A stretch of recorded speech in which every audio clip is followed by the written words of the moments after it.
Hey, welcome. Rick here from Kitchen Huey. Welcome to my channel. After 11 years of living aboard a sailboat, I sold the boat and in 2017 I got a brand new Sprinter cargo van, which I've been working on turning into a camper. I spend part of the year in Maine and the rest of the year traveling around our country from coast to coast. I use the van on extended ski trips as well as mountain biking trips. The van has worked out awesome. I really enjoy it.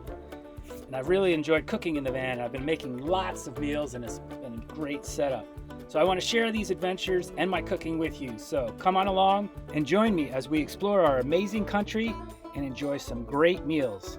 Okay, today in the van, it's actually gonna take several days. We're gonna make some skillet pizza. The cast iron skillet. It's one of my favorite tools to have in the van here. Very, very useful. And we'll start out by making the dough, and the dough has to rise for 48 to 72 hours, at least a day to 2 days. So you gotta make the dough ahead of time. It's really good pizza. I really enjoy pizza. In fact, several years ago, I went to New York City and Manhattan and spent 5 days traveling around all through Manhattan trying to find the best pizza slice. So let's go ahead and make another cool recipe in the Sprinter van here. Right now, I'm actually out in southwestern Arizona at Kofa, which is king of Arizona. It's a wilderness area. Absolutely stunning scenery. It's wintertime. It's beautiful. I've been biking every day. So we'll take some sugar. I don't keep much sugar in the van, so I just grabbed some packets when I was at In-N-Out Burger yesterday. And it's about a little under a tablespoon of sugar. And we'll take our package of yeast and we'll put that in there as well. We want to get the yeast activated, and to do that, we need the yeast to eat the sugar. And we'll add in a little bit of water that will help facilitate that reaction. Not very much, maybe a quarter cup. And then warm water is nice. You don't want it to be cold. We'll stir that for a minute, stir that up, and then we'll stick it over to the side while we continue with the rest of the pizza. Next to a large mixing bowl, we're going to add about 1.5 cups of flour. I usually use King Arthur's bread flour. I went to 3 stores and I couldn't find any. And a local told me to try this all-purpose flour. It's made locally in the area, so we'll give it a shot and see what happens. To the flour, I want to add about 1/4 teaspoon of salt. This is Himalayan pink sea salt. You don't want to put too much salt in because it negatively affects the performance of the yeast. And we're also going to add a little olive oil, about 2 to 3 tablespoons of olive oil. As you see, I don't usually use measuring cups or measuring spoons. I just kind of guesstimate, and so far everything's worked out pretty good, but I will list exact amounts in the descriptions below for you. Let's look and see how our yeast is doing. Perfect. We've got the bubbles we want, so the yeast is eating the sugars. We'll add the yeast, sugar, water mixture to our dough. Sometimes it clumps up in the bottom. You want to get all that yeast out. And you want to mix this really well. We're going to add a little bit of water as we mix. This is a fine line. You don't want to add too much water that you have slop or not enough water. So we'll slowly add water and continue mixing.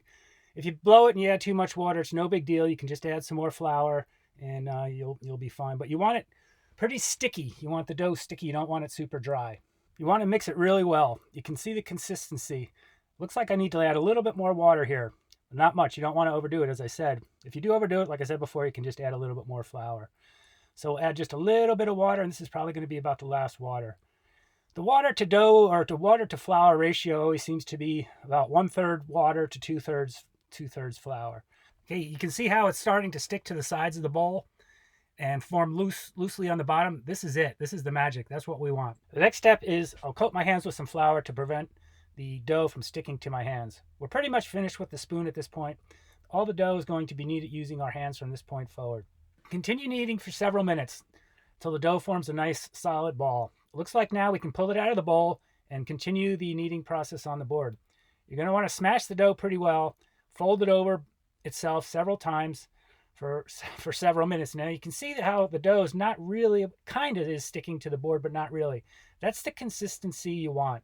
If it's sticking all over the place, you need to add more flour. And if you don't get a little bit of stickiness, that means you have too much flour. It's really hard to add water to the dough at a later stage. Now that the dough's formed a nice shape and ball, we're going to let it sit for 48 hours in the refrigerator. Before we do that, we'll take a bowl and we'll put a little olive oil in there. And we'll spread the olive oil around the bowl.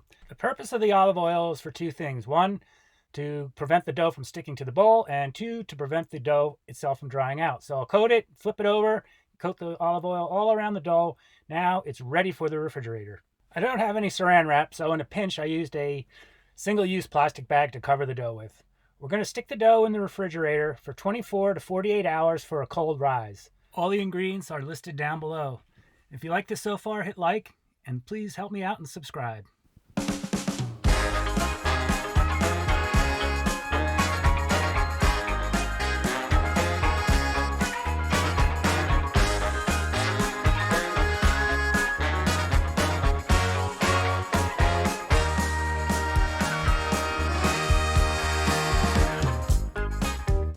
It's been just about 48 hours since the dough was put into the refrigerator. The next step, we'll take some flour and we'll spread it out on our cutting board.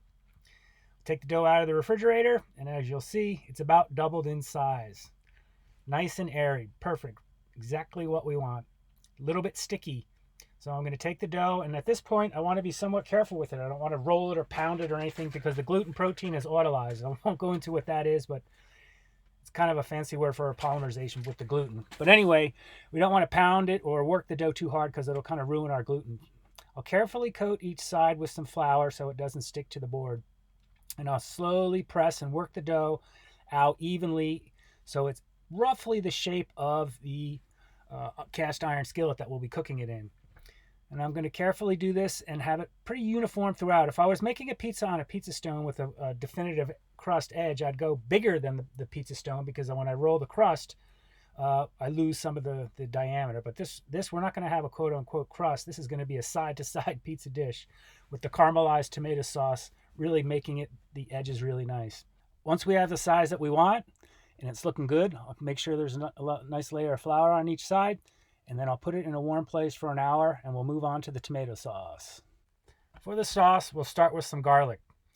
I use garlic in just about all my sauces. We'll take and we'll crush the garlic, and then we'll carefully take the skin off the outside. If I were going to use this in a different application, I'd also take that green part of the inside off, but we're going to cook this garlic along with some onions to create some caramelized onions.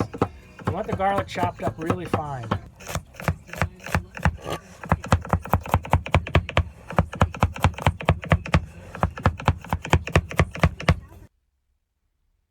We'll take the garlic, we'll add it into our saucepan. We'll also add about 2 tablespoons or so of some olive oil. Along with, the next will come the onions. We'll take, and we want the onions chopped up pretty uniform and pretty small. So I'm going to make quite a few caramelized onions, and I won't use them all in this tomato sauce. You don't have to use caramelized onions in this tomato sauce. In fact, if you really want to skip all this whole next section here, you can just buy the can of the tomato sauce and just use that. But I like to get creative, and it just makes it a little bit better. It kind of takes it to the next level. Plus, who doesn't like caramelized onions? And I'll have some more for eggs in the morning. So we'll take them and we'll add them to the pan, all of the onions. It's just a regular sweet onion. And then we'll add a little salt. We don't want to overdo it on the salt, just about a 1/4 teaspoon. We'll top to the onions. Key with caramelized onions is low and slow. You want to cook them slow and at a low temperature. So we're going to get that flame down to about as low as I can get it on this stove top. And we'll just let them sit for about, I don't know, 10 or 15 minutes while they cook, and we'll continue with the sauce. You can see they're starting to cook. We've got to keep it nice and low and slow. We'll cover that and we'll continue with the sauce. Any tomato sauce is pretty good. I'm not particularly brand snobby on them, but it's just the basic tomato sauce because we're gonna zip this one up. And I won't use this whole can of tomato sauce, so I'll have some left over. So we start with the tomato sauce, and I'll add it into a bowl because we're gonna add some other ingredients to it. We'll try to get all the tomato sauce out as we possibly can.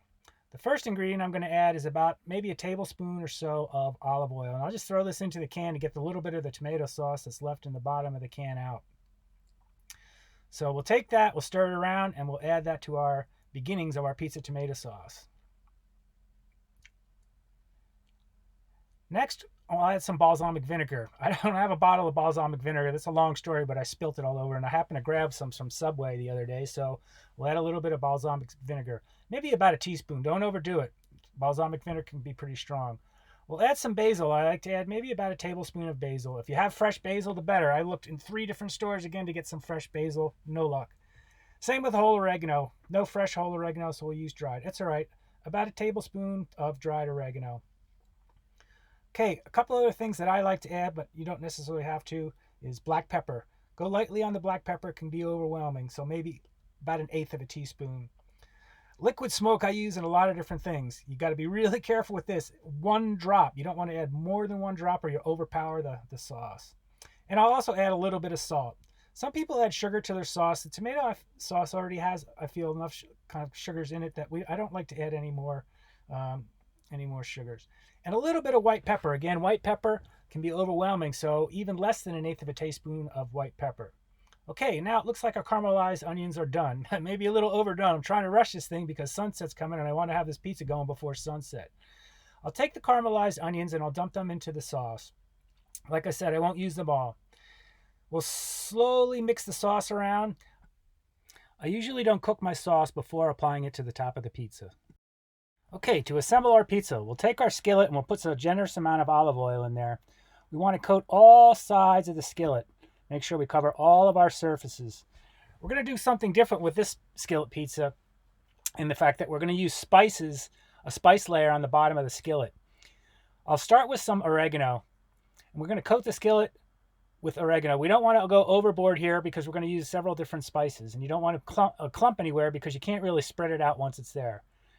We'll also use a little bit of garlic powder. And we'll do the same. We'll sprinkle a very thin, uniform layer of garlic powder on the bottom of the skillet. And then we'll also use some basil.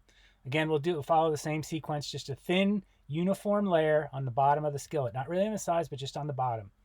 All right, you can see what our bottom of the skillet looks like.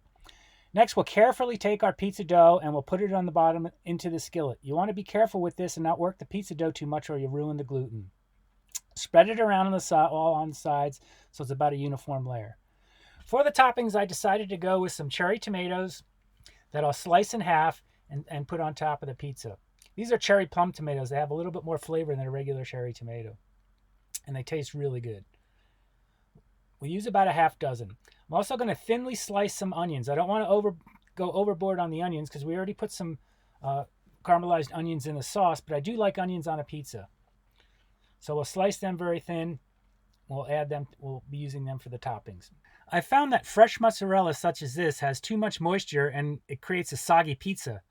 So instead, I chose whole milk. It's important you get whole milk mozzarella. Okay, we'll add the sauce to the pizza. You want to be careful when you're adding the sauce and not to really push down too hard on the spoon. I'm very, very lightly, although it doesn't look like it, but I'm very lightly spreading the sauce. And you want to get that sauce all the way around from side to side. You want to actually have some of that sauce that's going to drip over into the edge of the pan, the skillet there, and it will caramelize while it's cooking and give us that crunchy, yummy instead of a crust. So we'll spread that all around evenly.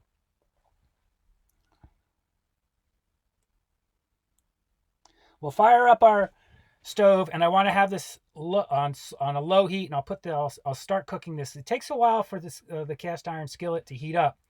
Unfortunately, my oven, I wouldn't do this if my oven were better, but unfortunately, my oven doesn't go up to 500 or 600 degrees. If it did, I would skip this section, but this is the only way I found I can make this pizza.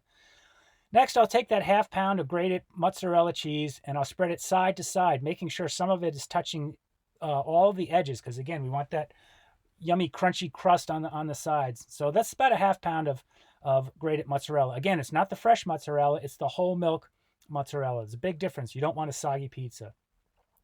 Toppings. We'll start with our onions. We'll put the onions all around, not too many. Just make sure we have an even consistency all the way around. Again, everything on this pizza is from side to side. There is no quote-unquote crust on this that's going to be wasted or thrown away. Next, I'll put on the cherry tomatoes and we'll spread them evenly around. When I'm doing toppings, I like to put things that have more moisture on the top as opposed to the bottom so the pizza doesn't get soggy. While I was in the refrigerator, I saw I had some portobello mushrooms, so I said, hey, why not add them? I love portobello mushrooms. So I'll finally slice up 3 of those. They add a great texture, and I like portobello mushrooms. Portobello mushrooms, or any mushrooms in general, add quite a bit of moisture, so I definitely want them on the top. Again, I'll spread them evenly around the top of the pizza. You can choose any toppings you want. You can have no toppings if you want. It's totally up to you. I found more than 3 toppings kind of makes it difficult for the pizza itself to cook. So whatever you choose, are there no toppings, try to limit it to 3 toppings. We'll lightly drizzle some olive oil on top of the pizza to prevent it from drying out. I'm also going to grate some Parmesan cheese. I use Locatelli Parmesan cheese. It's really good. And I would not recommend using that grated stuff that's found in a pre-grated, or the stuff that, even worse, that's found dehydrated in a jar. That's just ruining all this work you put into the pizza.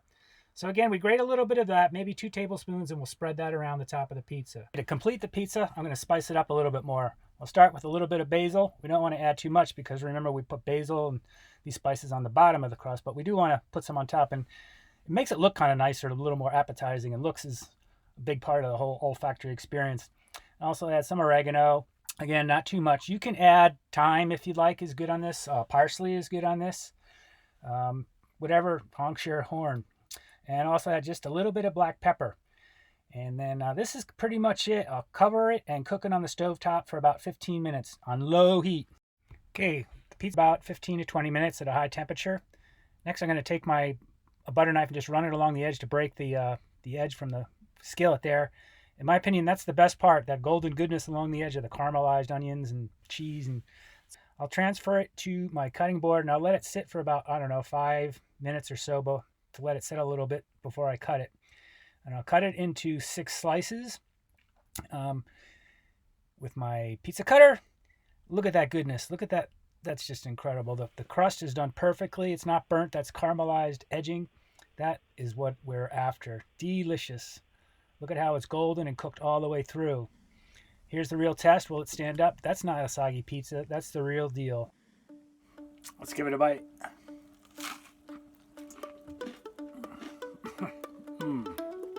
Throw down the mic. Well worth the effort. I like the spices on the bottom of the crust because it hits your tongue. It's got the crispy bottom. It's got the crunchy edge. It's got caramelized tomatoes on the side. I would eat pizza every day. All right, that's it from tonight. Looking here from Kofa, I'll give you a look out the window.